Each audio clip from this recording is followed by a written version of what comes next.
Trustees Henry Golden, Eddie Thomas, would you please escort Secretary James to the lectern? Trustee Bush, would you please join me at the lectern as well?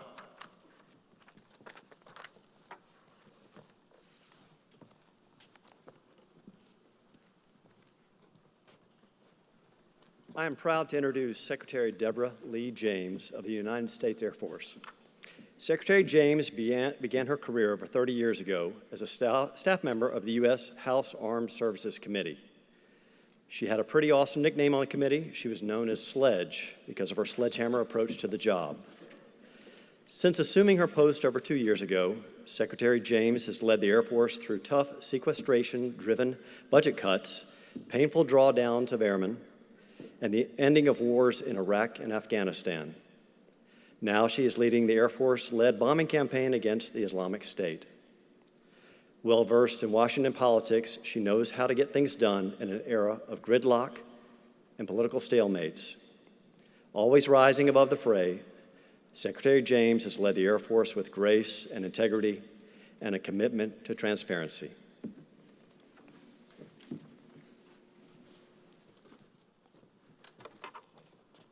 There is no question that Deborah Lee James is a defender and a protector of the American dream. For 30 years, she has played a senior role in homeland and national security, both in the federal government and the private sector. In 2013, she was appointed the 23rd Secretary of the U.S. Air Force. I hereby present Deborah Lee James, whose leadership and dedication to our country make her a fitting candidate for the college's Doctor of Humane Letters.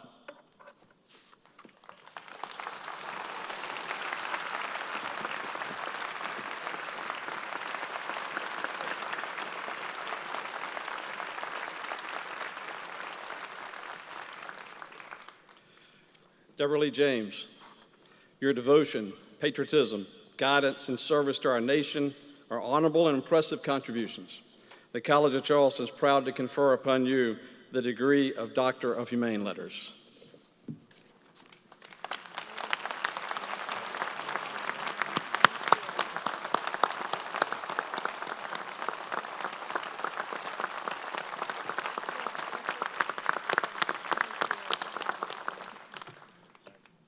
By the authority of the state of South Carolina, granted to the Board of Trustees of the College of Charleston and committed to me, I declare Deborah Lee James is now admitted to the degree of Doctor of Humane Letters of the College of Charleston, with all the rights, privileges, and responsibilities thereto appertaining.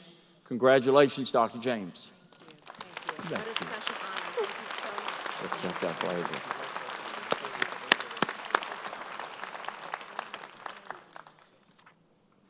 Now for remarks from our commencement speaker, Dr. James. Dr. James, the stage is yours. Thank you. Thank you so much, President McConnell, for that kind introduction and also for this prestigious degree. I am totally blown away. It's a huge, huge honor for me. And to all of our distinguished guests, to members of the faculty, family, friends, and most importantly, to the class of 2016, many, many congratulations on your achievement.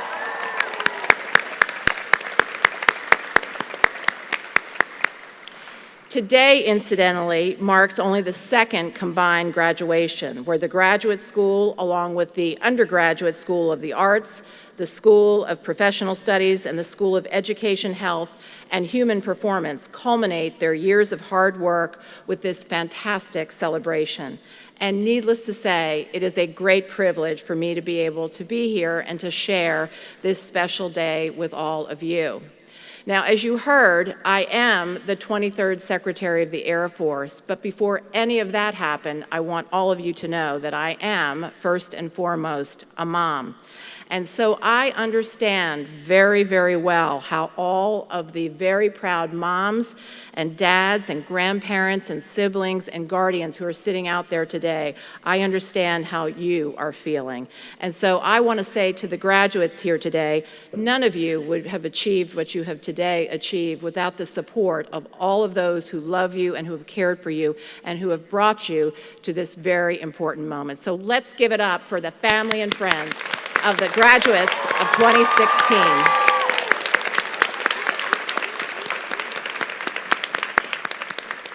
Now, on a personal note, I want all of you to know it is always a treat for me to return to Charleston, and I say return because, you see, I lived and worked here full-time during the period 2007 to 2010.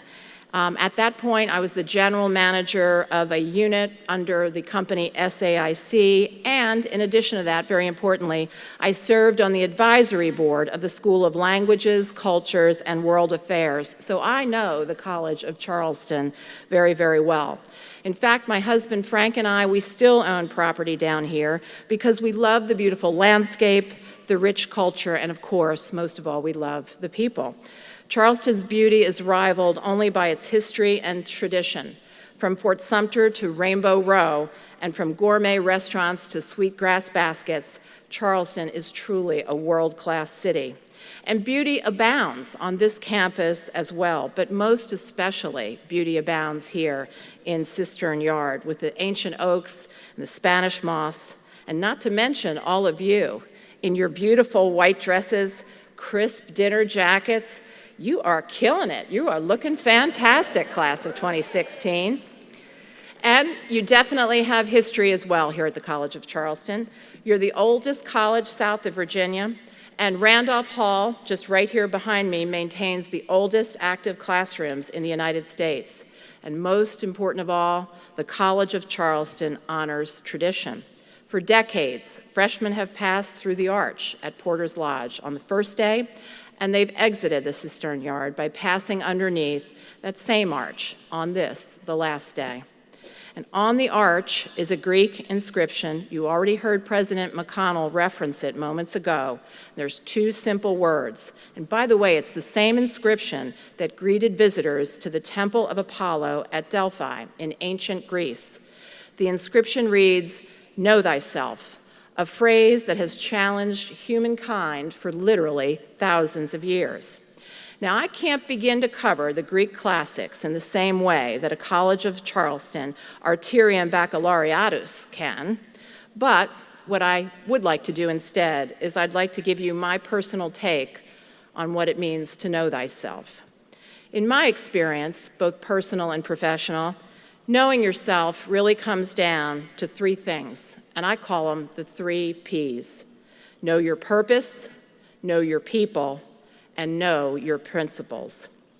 So let's start with knowing your purpose, and I'll begin with a personal story, a story about me. When I was about your age, I knew I wanted to do policy work in the government. I knew that I wanted to work on important national issues and be part of a team where I could find a purpose to serve something that was bigger than myself. And very specifically, I wanted, in those days, to be a diplomat. I wanted to be a member of the Foreign Service. So here's how it all went down for me. I grew up in the state of New Jersey. I went to Duke University, then directly to graduate school at Columbia University, where I earned a master's degree in international affairs. And I did pretty well, if I do say so myself. I got good grades, I held several internships, and I spoke fluent Spanish. I then moved to Washington and applied to the Foreign Service. And then my dream went bust. Because you see, I got turned down, and I was devastated. I remember crying for literally 3 days straight, and I didn't know what to do. But then finally, on the 4th day, I got out of bed and I started applying elsewhere. And finally, I landed a job with the Department of the Army. It took a while, but I stood with it and I kept on going. Now, the Department of the Army in those days wasn't my heart's desire, but at that point, I was just grateful to have a job. So I threw myself into the work and I did the best that I could. And then, And then, within a few months, the most remarkable things started happening for me. First of all, I had a fantastic, wonderful boss, somebody who took an interest in my career, someone who gave me great advice, turned out to be my first big mentor in life. Mentors have been very, very important to me. And then the second thing that happened was I had really, really supportive colleagues. I was the youngest one by far, but they all took me under their wing. They taught me, and so I found that great team that I was hoping to find. And then the third thing, and perhaps most importantly of all, I had found that interesting work. It wasn't the way I originally thought it would be. It wasn't the Foreign Service, but now I was serving our military. I was working on important national security issues. So you see, I had that purpose that was so much bigger than just myself. The opportunities that followed afterward launched me on what you heard has turned out to be a 30-plus year career in defense. I subsequently went on to work in the Congress for the House Armed Services Committee, and later, in the 1990s, I was an Assistant Secretary of Defense for Reservist Affairs. And then I went out, I served in industry for 14 years in defense industry, 3 years of which was right here in Charleston, where I was able to help deliver for our soldiers on the ground important vehicles called MRAPs that were life-saving for those who served in Iraq and Afghanistan. And now, I am the Secretary of the Air Force. I'm telling you, it doesn't get any more epic than that. It's knocking my hat off, it's so epic. So you see, I didn't end up in the Foreign Service, but my purpose, my original purpose, which was to serve this great nation, never really changed. It never really did. And neither, I suspect, has yours. Because you see, for the last 4 years, and longer for those of you who have been in the graduate school, I suspect you've had a few purposes. Purpose to obtain a fantastic education, to grow intellectually, to think critically, obviously to graduate, that's a key purpose, and to prepare for the future. And this is exactly as it should have been. Today now, you need to shift, and you need to look inward once again, find new goals, new directions, but perhaps not really a new purpose. Maybe like me, you had a fairly specific dream, and you'll devote all you have to achieving it. And even if your plan A ends up turning into plan B, like it did for me, that's okay. I'm here to attest to that fact. Maybe, on the other hand, your purpose today is less well-defined. Maybe you're still searching. And just like you heard the president said, that's okay too. You may not have all the answers right now, but you are very, very fortunate because the College of Charleston has given you an educational and a moral compass that is going to help guide you in the next chapter of your lives. As I mentioned, I wanted a career in service, and it's been the privilege of my professional lifetime to serve as the Secretary of the Air Force, and I certainly love being an airman. And there's no question in my mind that our Air Force, as well as the entire U.S. military, we have some of the finest young talent that America has to offer. And that now brings me to my second point, my second P. To know yourself, you need to know your people. Because you see, now that you are graduating, many of you will make decisions that will directly or indirectly affect the lives of others.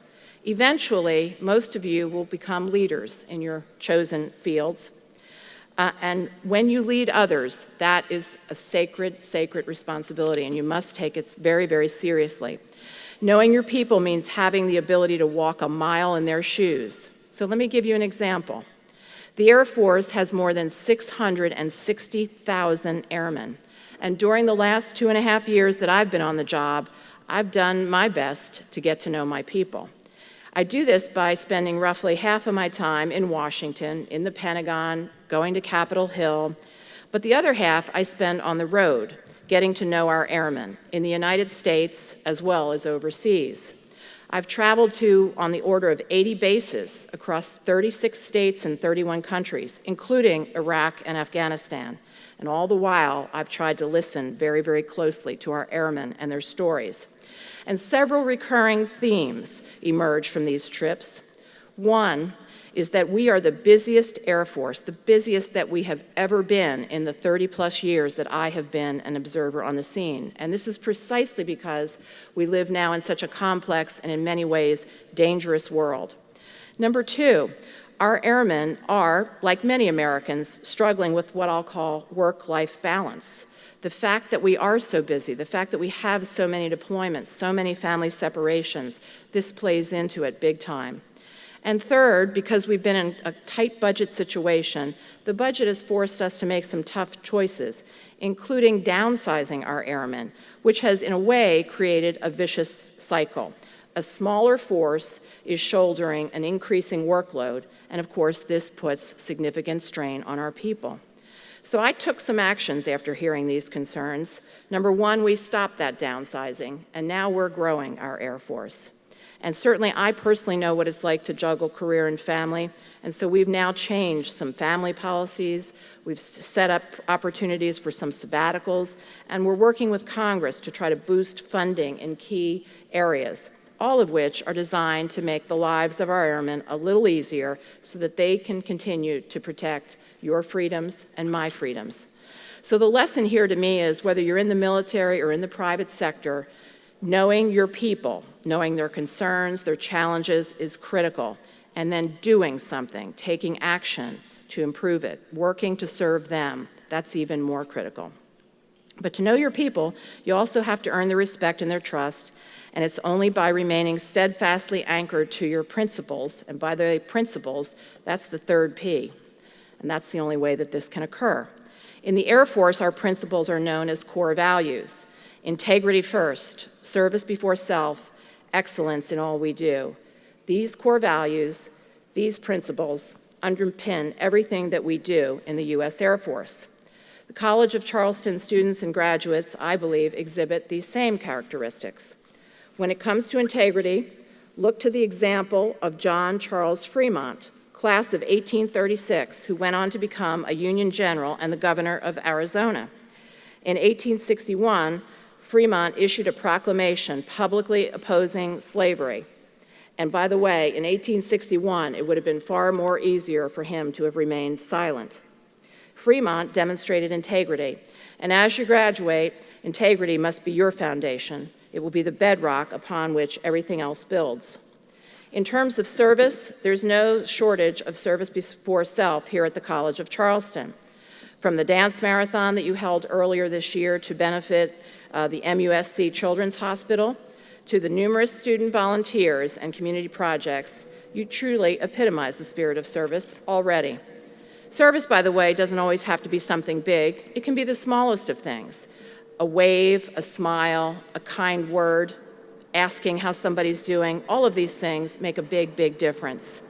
And if there's one thing I know about Charleston, there's plenty of Southern charm down here. So keep this up throughout your lives. Don't forget those lessons learned. Last but not least, excellence in all that we do. The Air Force prides itself on being the greatest Air Force on the planet, and we are great precisely because of our airmen, who do their best to work very hard on any task given each and every day, no matter how large or how small. Since its founding in 1770, alumni of this institution have left their mark on the world. Alumni like Robert Mills, who studied here in the late 18th century. He, by the way, designed the Washington Monument. And then you have Anthony Johnson, class of 1998, who made his mark in the NBA, the National Basketball Association. And then, my personal favorite, graduates like Dr. Chantal Cousineau-Krieger, class of 2000, she's one of ours, an Air Force ophthalmologist, or Lawrence Swing, class of 2011, who's now working as the Deputy Chief of Staff in the U.S. House of Representatives. And then there is the mighty class of 2016. Yeah.